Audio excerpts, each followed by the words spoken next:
If you think you've heard hard stories before, wait until you hear this one. Because some things in life we don't choose, but we do choose whether or not we stay silent. And I've decided I won't be silent anymore.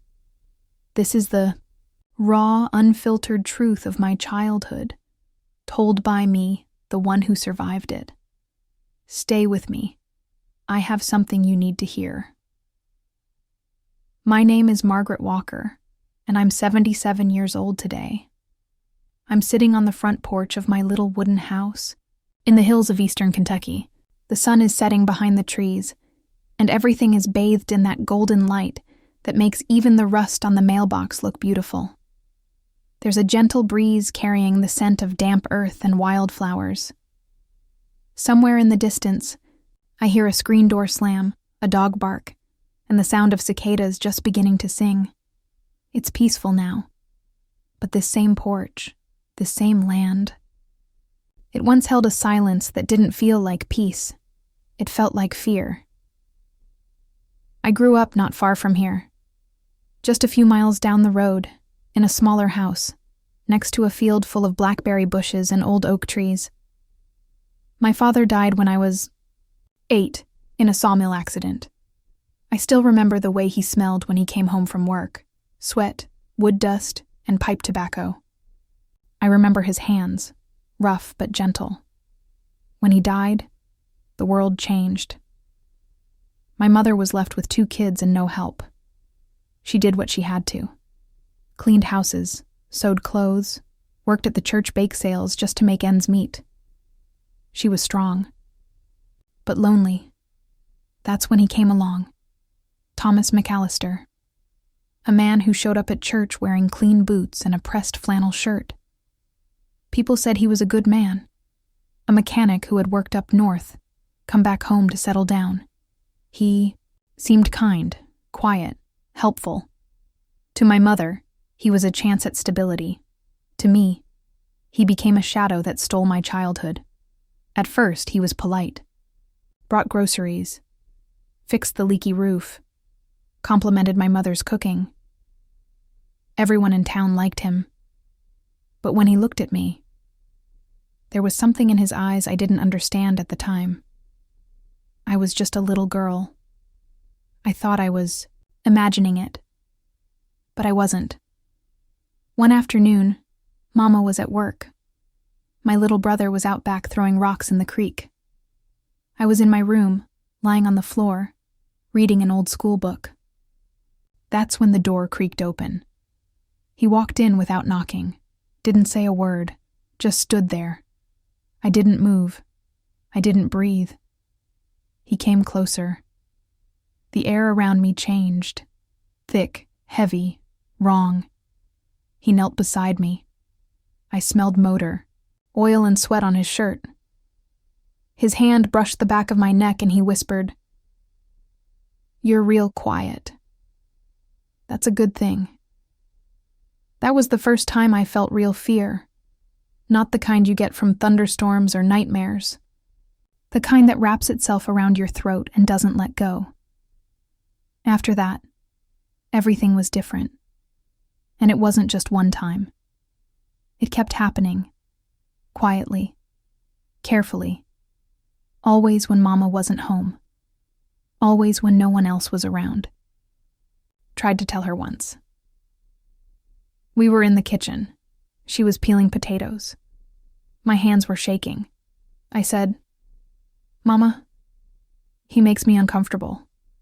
She froze, just for a second, then said flatly, "Don't start. He's a good man. Be grateful someone's helping us." And that was the end of that. I learned to go quiet. I learned to disappear inside myself. I started writing. Late at night, with a tiny flashlight under the covers, in a notebook I kept hidden under a loose floorboard. I didn't even know why I was writing, just that I had to. The only safe place I had was that notebook. And one night, I wrote, "One day, I'll take back everything he tried to steal from me, and I'll do it in front of everyone." This is not just a story about pain. It's a story about surviving the unspeakable. about turning silence into voice, and voice into freedom. If you're hearing this now, maybe you've been holding something heavy too. And I want you to know, you are not alone, and you do not have to stay silent. Call to action, CTA. If this grandma's story is touching your heart, please leave a like. It really helps the channel and shows that you want more true stories like this one.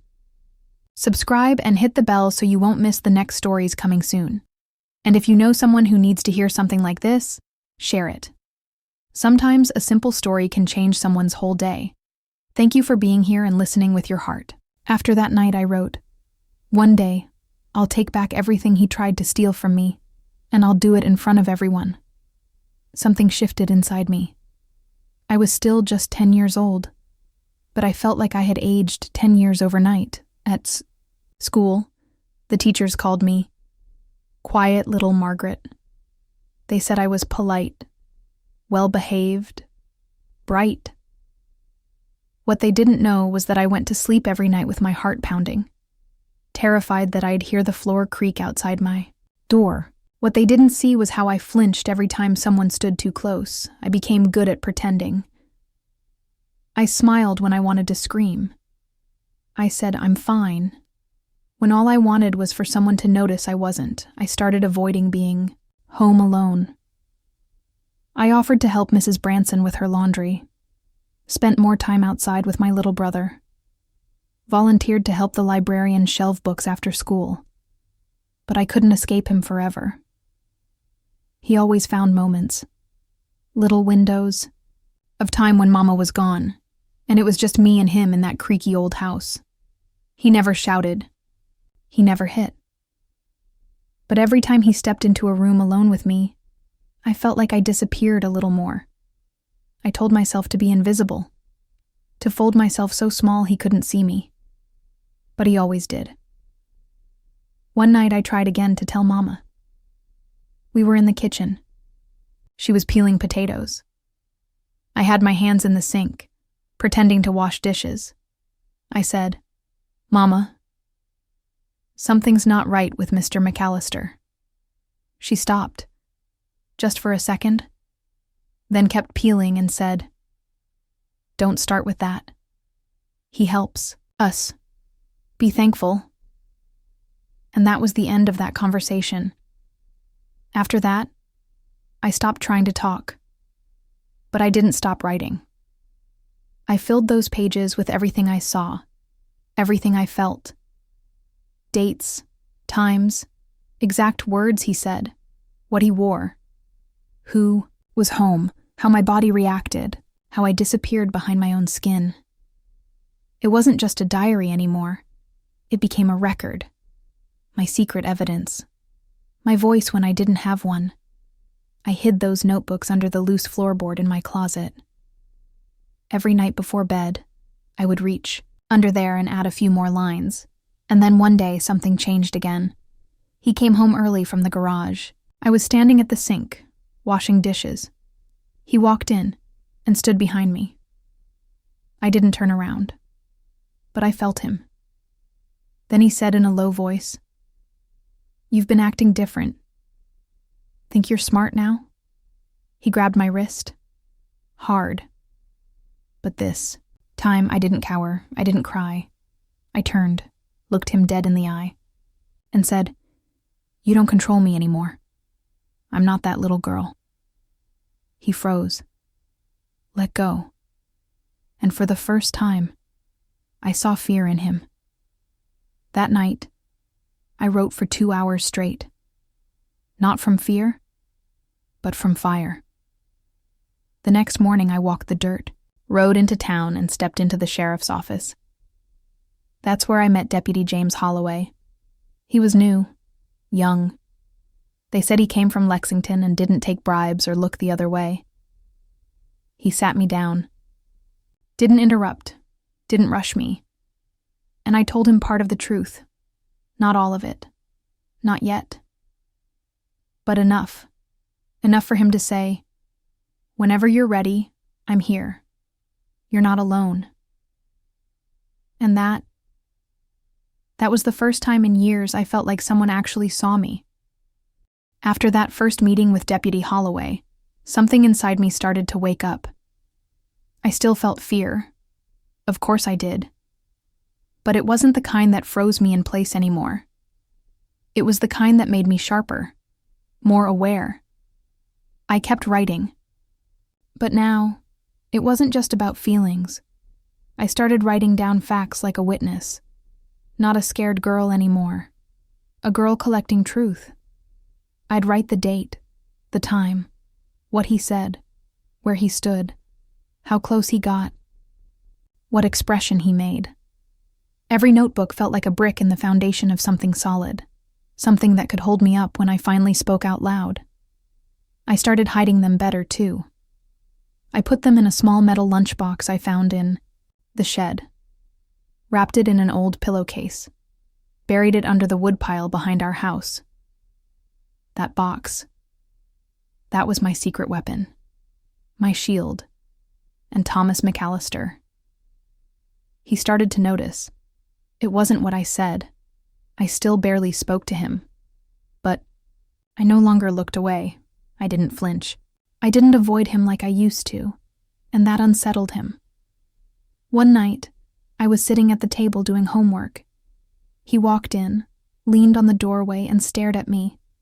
Then he said, "What are you writing all the time?" I didn't answer. He stepped closer. "Think you're better than me now?" I looked up and said, "No, just smarter." He froze. That look, like he wasn't used to being spoken to that way. He left the room without saying another word. But after that, he started watching me more closely, as if he knew something had changed. And he didn't know what. A few days later, I went back to see Deputy Holloway. This time, I brought one of my notebooks. I handed it to him with shaking hands. He opened it, read a few lines, then closed it gently and looked at me. "Do you want to make this official?" he asked. I nodded. "Yes, but I need support. This isn't going to be easy." He nodded back.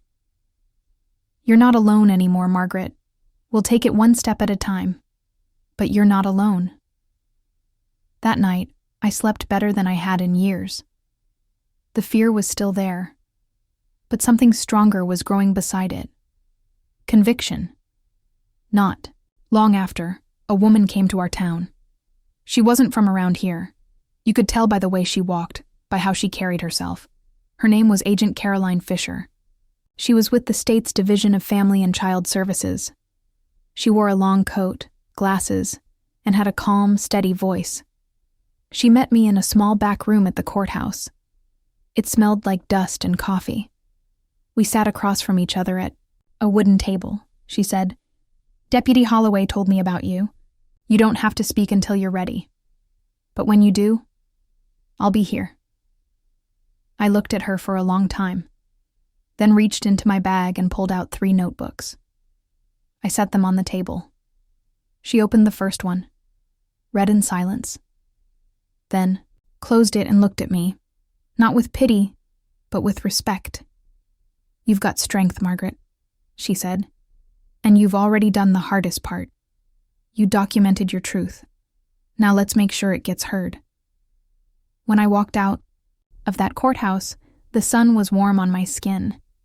I hadn't felt that warmth in years. Not like that. And standing there by the curb was my mama. She had heard everything. That night, back in the kitchen, we sat at the same table where I once tried to tell her the truth. Her hands were wrapped around a coffee cup. She looked older than I remembered. Tired. Heavy. Then she whispered, "Is it all true?" I didn't answer right away.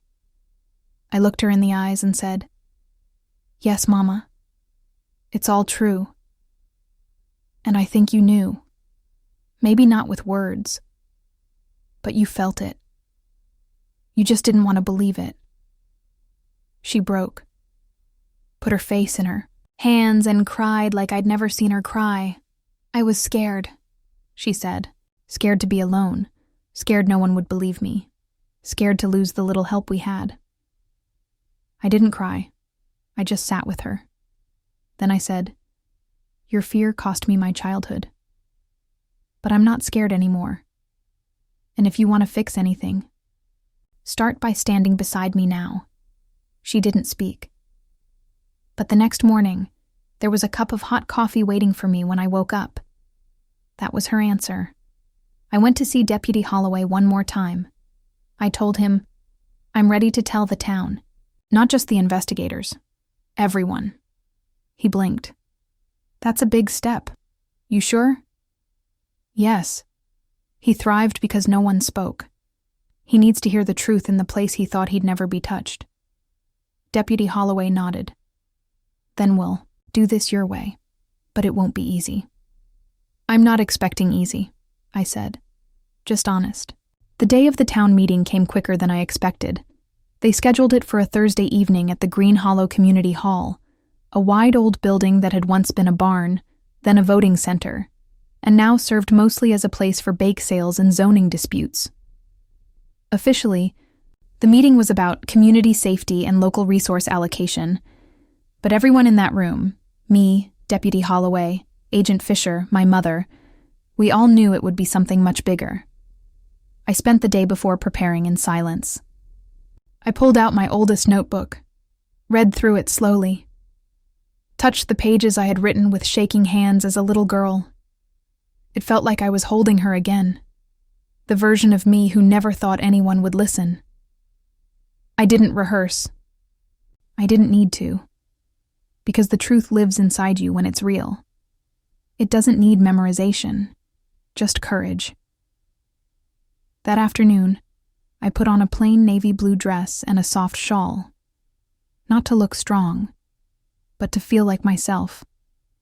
My mama stood at the door as I tied my hair back. She said quietly, "If you let me, I'll stand beside you." I nodded.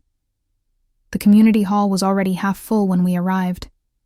People from all over the county. Some I hadn't seen in decades. Former teachers. Church ladies. Men who used to nod at Thomas at the gas station. And there he was, Thomas McAllister. Sitting in the back row, arms crossed, that same cold look on his face like he was still in control. He didn't know that was about to change. Deputy Holloway stepped up to the front of the room. He greeted the crowd. Spoke about safety concerns. About accountability. Then he said, "Before we close today's session, we're giving the floor to Margaret Walker. She has something important to say. Something we all need to hear." It was silent, like the air itself was holding its breath. I stood, walked slowly to the front, turned to face everyone. I could see their eyes. Curious, confused, nervous.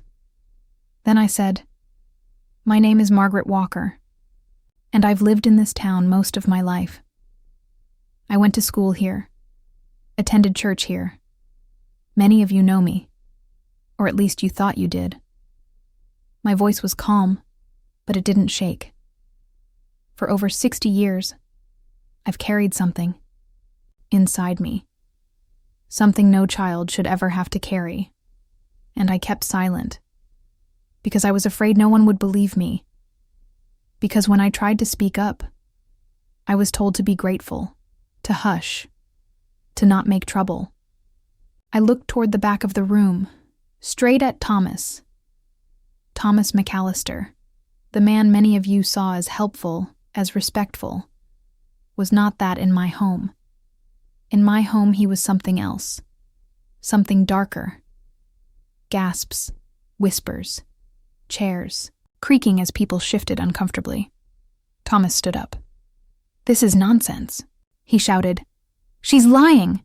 She's making this up to ruin me!" Deputy Holloway stepped forward quickly.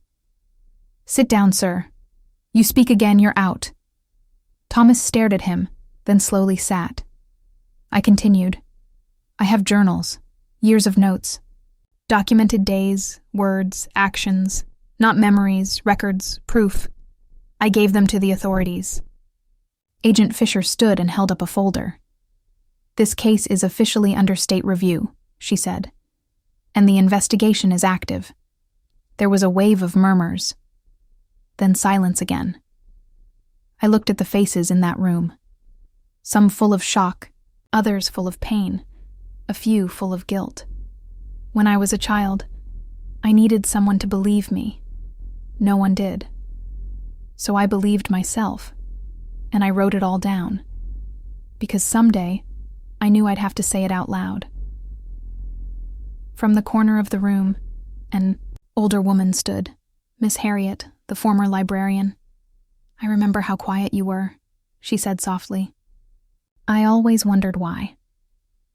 Then another voice. "Mr. Dorsey, the pastor's brother. If even a piece of this is true, we've all been part of the silence." Then my mother, slowly rising beside me. I knew something wasn't right. I didn't want to believe it, but I should have listened. I should have protected my daughter. She was crying. I wasn't.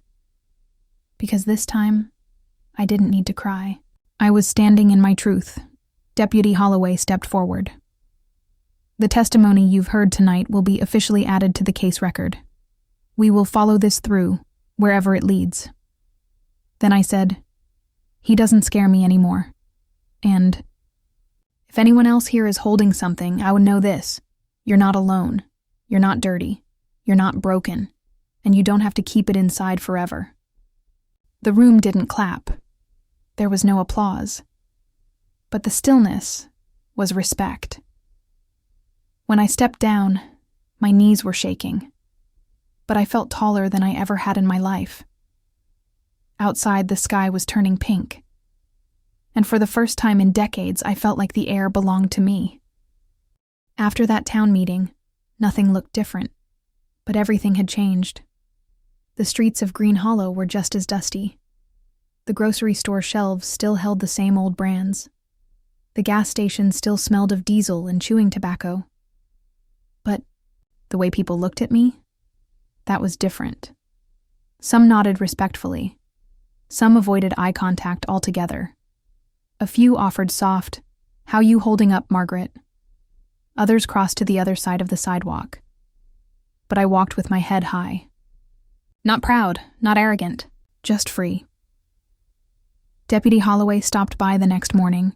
He brought coffee and sat on the porch like we'd known each other forever. "You made waves last night," he said, sipping slow. "I didn't do it to cause a stir," I replied. "I did it because it was time." He nodded, then leaned forward and said, "Since the meeting, 4 women have come forward. Different stories, same kind of hurt, some dating back years." Your voice shook something loose, Margaret. "You gave them permission to speak." I looked down at my hands. They were old, wrinkled, spotted, but steady. For the first time in my life, I realized how much strength they'd held. That same week, there was a knock on my door. It was Caroline, the daughter of my old church friend. She looked nervous, holding a loaf of banana bread. "I didn't come to pry," she said. I wanted to say thank you." I invited her in. We sat at the kitchen table. Her eyes welled up with tears. "It happened to me too," she whispered. "Different man, same silence." She reached into her purse and pulled out a small notebook. "I started writing because you did. I didn't say a word." I just held her hand. That gesture, 2 generations touching through shared truth, was more powerful than any sermon I'd ever heard. In the weeks that followed, more women came. Some I knew. Some I didn't. Some were young. Some were grandmothers, like me. They came with notebooks, with memories, with eyes full of pain and mouths finally learning how to open. And my home became a sort of quiet refuge. Not a place of drama, a place of truth. No one shouted.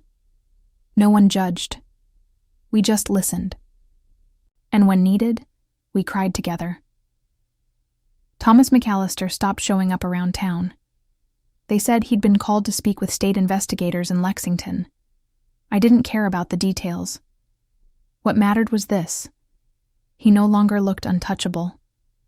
He no longer owned the silence, and in the void where his control used to live, there was space for healing. One morning, I found a note slipped under my door. It was from Betty June, a woman 10 years older than me who had never once spoken more than a hello. The note said, "I've been silent for 67 years. But last night, after hearing you, I wrote it down, and I slept through the night for the first time in decades. I cried when I read it, not from sadness, but from the beauty of it, of knowing that truth passed from hand to hand becomes light. Not a burden, a beacon. My mother, too, changed, slowly, quietly. She started joining me on the porch in the mornings. Didn't say much, but her presence softened. One day she said, "I was so afraid back then, but now I'm afraid of what silence cost us." I looked at her. "You can't undo the past, Mama, but you can stand with me now." She nodded, and from that day on, she never left my side when I went into town. A few weeks later, Agent Fisher returned. She brought a copy of the official complaint and a letter from the state. "The investigation is formally moving forward," she said. "There will be a hearing, a real one. You ready?" I sat down, felt the weight of it. Not fear, not anger, responsibility. "Yes," I said. "I've waited 60 years. I can wait a little more. But I won't be quiet ever again." And that night I burned my oldest notebook, not out of hate but out of release, because what was once hidden was now alive in the open air. The words didn't belong in darkness anymore. They had already done their work. They had saved my life. And now, they would save others. The day I got the official court summons, I was sitting on the porch with a glass of sweet tea and my mother beside me. The envelope was thick, cream-colored, stamped with the seal of the Commonwealth of Kentucky. I didn't open it right away. I stared at it for a while, felt the weight of it in my hand. It wasn't fear I felt. It was gravity. Inside that envelope was the proof that my voice had not only been heard, it had been taken seriously. When I opened it, I read the words slowly. "You are hereby summoned to appear and testify." The trial was set to begin in 6 weeks. Public hearing, in a real courtroom, before a real judge, not a town hall, not a quiet meeting in someone's office. This was it, the reckoning.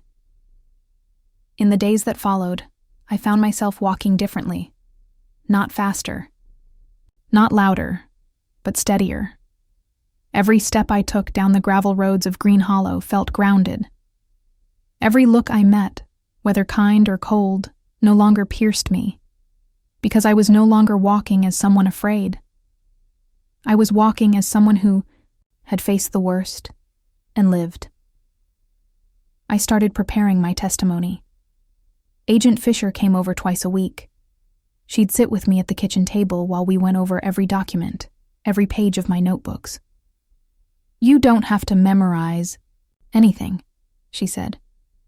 "You just have to be honest." I smiled. "I've been honest for 60 years, in silence. This time I'll do it with my voice." We practiced speaking slowly. We practiced grounding my breath when emotion threatened to shake it. But what helped me most was something I did alone. Each night, before bed, I lit a candle and read one entry from my old notebooks out loud, to myself. I read them in a voice that no longer trembled. Those words had once been written by a terrified girl. Now they were being read by a woman who had turned her pain into purpose. My mama helped me pick out what to wear: a navy blue blouse, a soft gray shawl, comfortable shoes, no makeup, just clean, steady eyes. Esteban, my neighbor and quiet friend who had started visiting more often, drove me to the courthouse on the day of the hearing. He didn't say much. He didn't need to. Just before we arrived, he looked over at me and said, "You don't have to be anything but who. You already are." I nodded, because that was enough. The courthouse in Lexington was tall and cold, marble floors, big windows, wooden benches that creaked under the weight of waiting. When they called my name, I stood slowly, walked with my mother on one side and Agent Fisher on the other. The courtroom was full, not packed, but full enough. And there, on the defense bench, sat Thomas McAllister, in a suit, hair combed, hands folded. He looked smaller than I remembered, not in size. In presence. He did not look powerful anymore. The judge, a woman with short silver hair and a firm tone, called us to order. The lawyers spoke. Evidence was presented. Statements read. And then, they called me to the stand. I stood, walked forward, placed my hand on the Bible. "Do you swear to tell the truth?" I looked the judge in the eye and said, "I've been telling the truth since I was 10 years old, but today, someone will finally hear it." The courtroom held its breath. And I spoke. I didn't shout. I didn't cry. I told them how I grew up, what happened in that house, how I tried to speak, how no one listened, how I wrote it down. Day after day, year after year, I talked about silence, about shame, about how pain lives in the body like a memory that never forgets. Then I held up my notebooks. Agent Fisher handed them to the judge. "These pages were written with fear," I said. "But they're being read today with strength." The defense attorney tried to question my timing. "Why now? Why after so many years?" I looked at him and said, "Because no one gave me space before. Because I was a child. And because survival sometimes takes time." That shut him up. When I stepped down from the witness stand, there was no applause, only stillness. But I felt taller, like I had walked through fire and come out solid. Outside, Esteban was waiting by the car. He smiled gently and said, "That was the bravest thing I've ever seen." And I believed him, because courage isn't in the loud moments. It's in the quiet ones. When you stand up, speak your truth, and refuse to disappear again. The judge's chambers were quiet. They'd asked everyone to wait. I sat on a hard wooden bench outside the courtroom, my mother on one side, Agent Fisher on the other. Esteban paced the hallway with his hands in his pockets. It wasn't fear I felt. It was something heavier, like waiting for the sound of a door unlocking after years of being shut in. And then, it opened. We were called back into the courtroom. I took a deep breath, walked back in, and sat down slowly. The judge returned. Everyone stood. She took her seat, looked around the room, and began to speak. "This court has reviewed the testimonies, the written evidence, the statements, and the timeline of events." She paused. I felt my pulse in my throat. "We have considered the years of documented journals, the supporting witnesses, and the psychological evaluations confirming long-term trauma consistent with the claimant's accounts." Another pause. Then, her voice, clear and final. "The court finds the defendant, Thomas McAllister, guilty of sustained emotional abuse, coercion, and psychological harm toward a minor." There was no outburst, no noise, just release. The judge continued. "Given the evidence, this court sentences the defendant to a term of incarceration, effective immediately." Thomas didn't speak, didn't argue, didn't even look at me. He sat still, like a statue. but for the first time I didn't see a monster. I saw a man, small, brittle, and finally powerless. When the gavel hit the wood, I closed my eyes. Didn't cry. I didn't smile. I breathed. And for the first time in my life, the air didn't feel heavy. Outside the courthouse, the sky was overcast. Gray clouds hung low. But somehow, everything still felt bright. I stood on the steps, staring. Out at the city street. My mother reached for my hand. "Margaret," she whispered. "I am so sorry." I turned to her. "I know, Mama. I know you didn't mean to. But silence still hurts." She nodded, and then she said, "I'll never be silent again." Back home, the porch felt different. Not just because of what had happened, but because of what hadn't. There was no more pretending, no more hiding, no more folding myself into corners just to survive. Esteban brought a basket of apples that evening. We sat under the old oak tree. He handed me one and said, "I know this isn't the end for you. It's the beginning." I bit into the apple. It was crisp, sweet, real. "It's the first time in years I've tasted something without guilt," I said. In the days that followed, the town responded in its own strange rhythm. Some people called. Others brought pies or flowers. Some said nothing at all. But the ones who mattered, they showed up. Women I had never spoken to came to my porch, holding stories. Stories like mine. Some older, some newer, some still raw. And I listened. Because now I could hold their truths without breaking. One Sunday morning, I found a note on my windowsill. It was written in shaky handwriting. "Because of you, I told my daughter what happened to me. She believed me, and now I believe myself." I held that note to my chest like it was a treasure. Because it was. I kept my journals in a wooden box now, not hidden, not buried, on a shelf in the living room, beside a framed photo of my childhood self. The girl in that photo didn't smile. She looked unsure, like she was waiting for someone to say, "I believe you."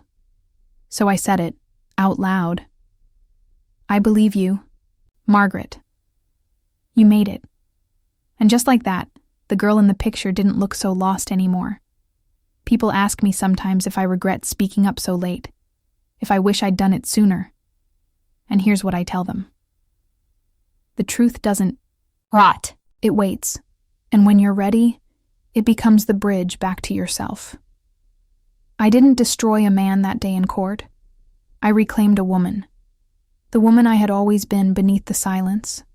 And that was worth everything.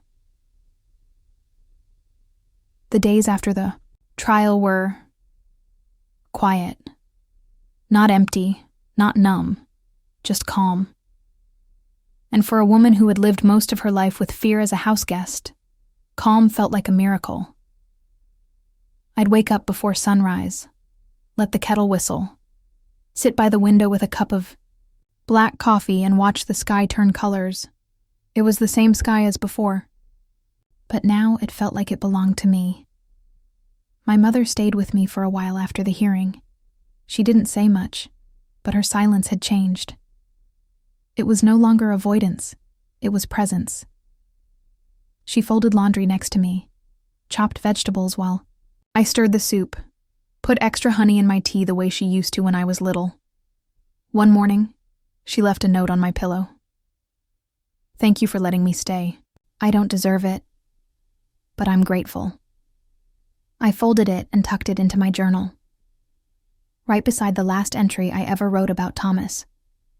Because both things were true. He hurt me. She didn't protect me. And yet, I survived both. And now I got to choose what came next. That spring, Esteban built a small bench beneath the oak tree behind my house. It was simple, handcrafted from cedar, sturdy, beautiful. He didn't ask if I wanted it. He just brought it over, set it down, and said, "You need a place to sit and just be." And he was right. Some days we sat there together. He'd carve wood. I'd read poetry. Sometimes we didn't talk for hours, and yet I never felt more understood. One evening I told him the full story, from beginning to end.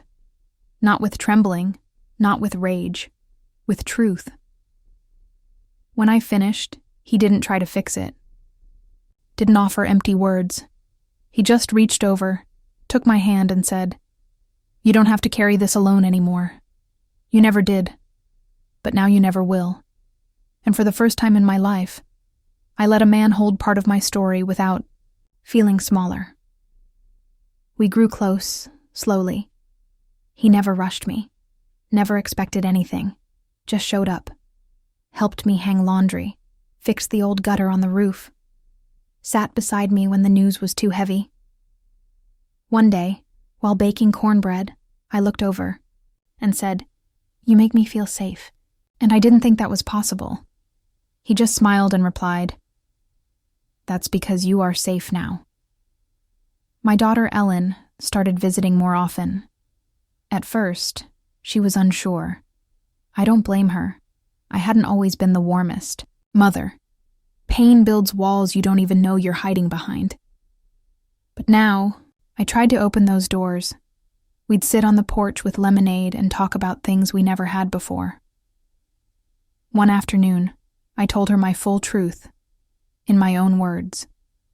She didn't interrupt. She didn't cry. She just listened. When I finished, she leaned over and whispered, "I wish I had known sooner, but I'm here now." That was enough. And then there was little Lucy, my granddaughter, 7 years old. Freckles like stars across her nose.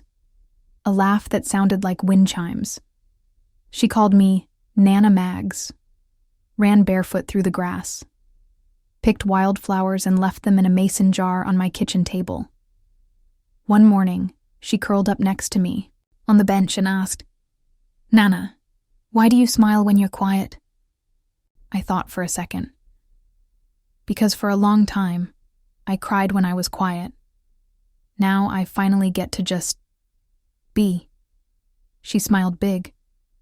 "Well, I'm glad. You have a pretty smile." And right then, I knew it had all been worth it. That summer, Esteban asked if I'd like to share the rest of our lives, not with grand vows or rings, just honesty and peace. I said yes. We didn't plan a big celebration, just a small lunch under the oak tree with my mother, Ellen, Lucy, and a few close friends from town. There were wildflowers in jars, biscuits, sweet tea, soft music from an old record player. I wore a simple blue dress. He wore his best flannel shirt, and when he looked at me and said, "No more shadows, just light," I believed him, because the shadows were behind me now, and I had become my own sun.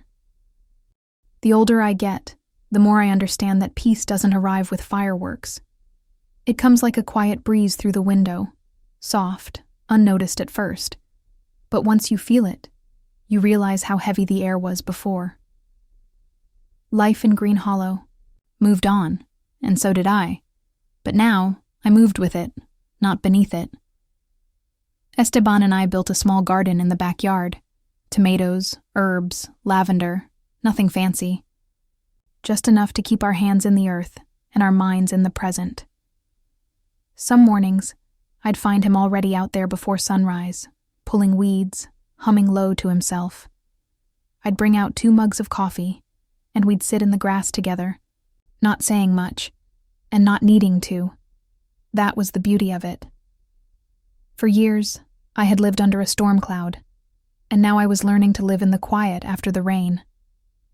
Ellen came by more often with Lucy. Our family didn't look like a perfect picture.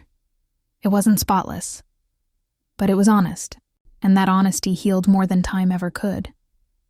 One afternoon, Ellen and I sat on the porch while Lucy drew chalk flowers on the sidewalk. She looked at me and said, "You know, Mom, you gave her what you never had." I tilted my head.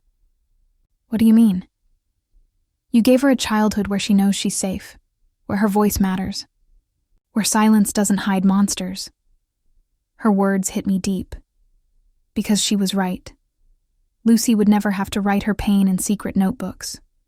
She'd never have to wonder if her truth was too much. She would grow up knowing her worth wasn't tied to how quiet she could be. That was the real victory. One evening, Lucy crawled into my lap with her favorite blanket. "Nana," she said, "why do you always write in your notebooks?" I smiled.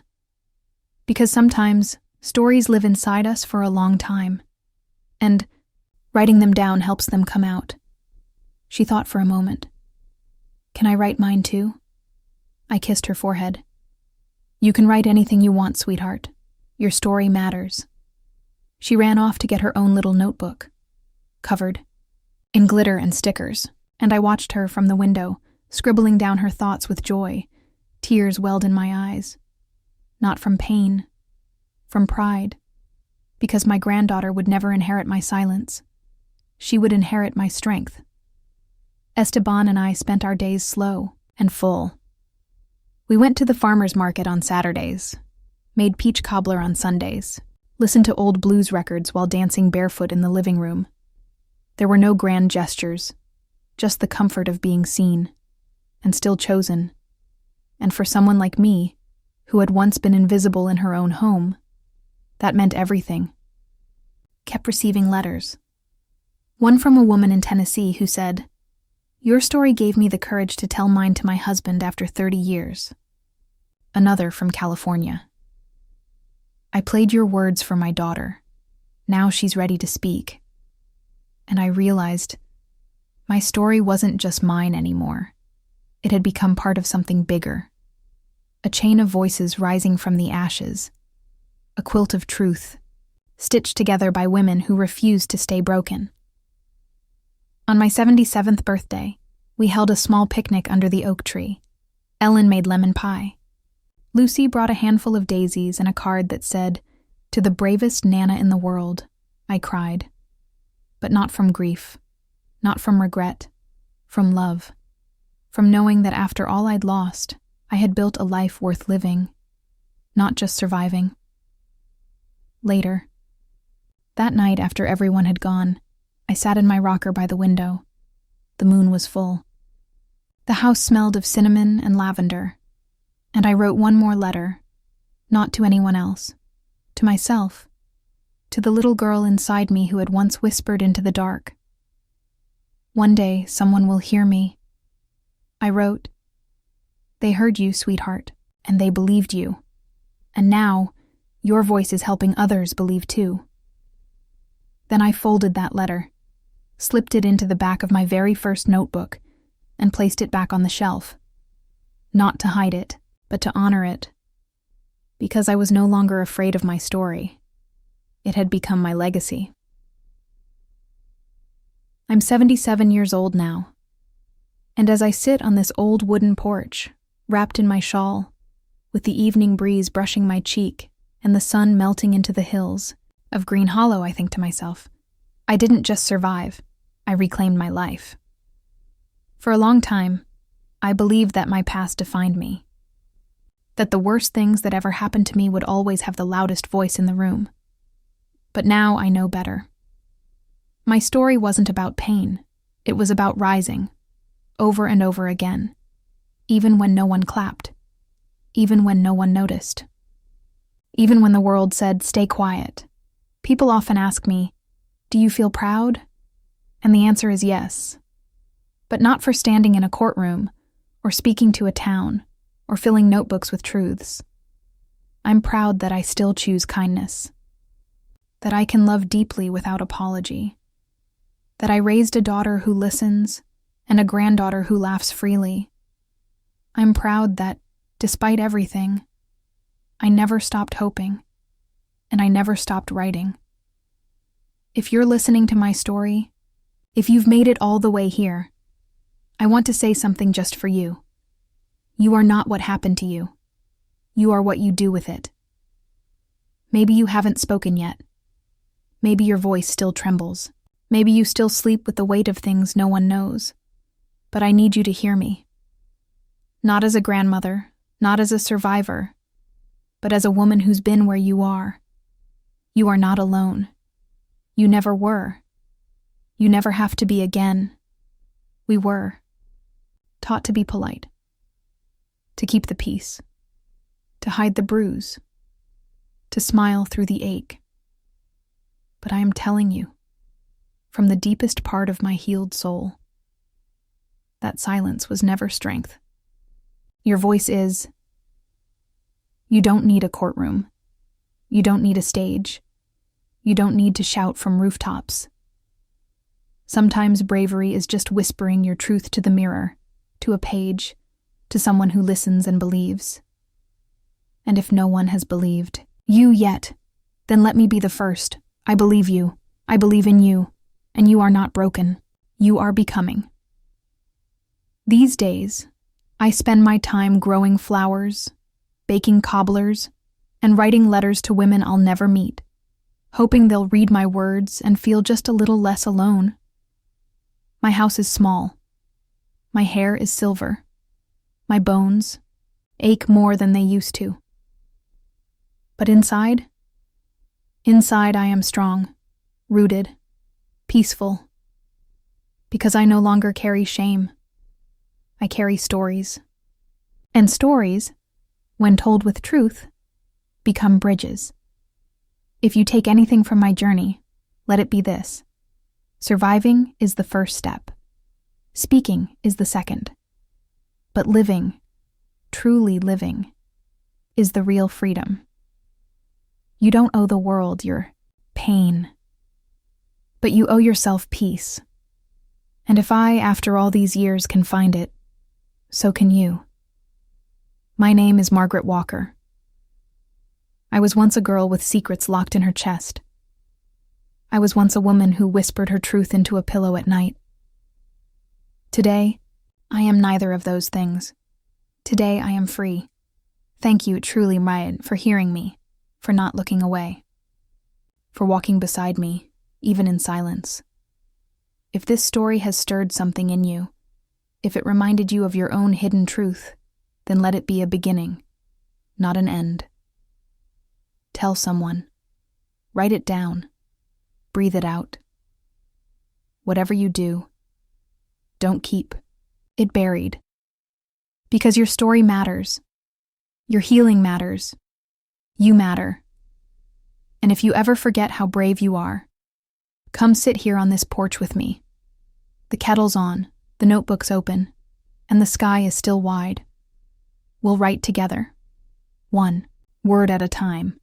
One truth at a time, until the world is full of voices, finally heard.